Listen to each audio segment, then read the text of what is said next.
Welcome to the Rim Break Rodeo. We hope this video helps. In this video, I will explain how to make ledger entries. First, grasp that a ledger is a book or computer file where all financial transactions are systematically recorded. Each entry details a specific transaction, showing its date, a clear description, and the accounts affected.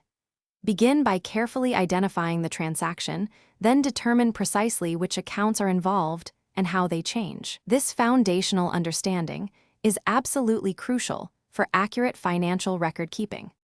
Understanding debits and credits is fundamental.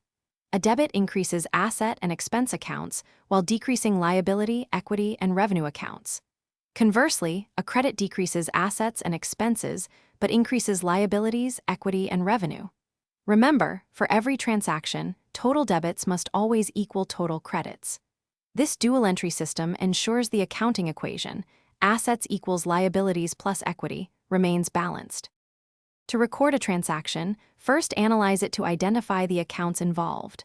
For example, if you pay $500 for rent, cash and rent expense are affected. Next, decide whether each account is debited or credited based on the rules we just discussed. Cash decreases, so it's credited.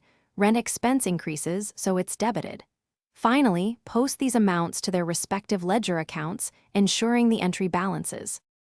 To avoid common errors, always double-check your entries for accuracy before posting them to the ledger. A small mistake, like transposing numbers, can lead to significant imbalances and headaches later.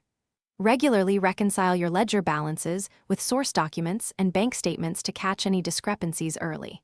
This proactive approach saves valuable time and ensures your financial records are consistently reliable.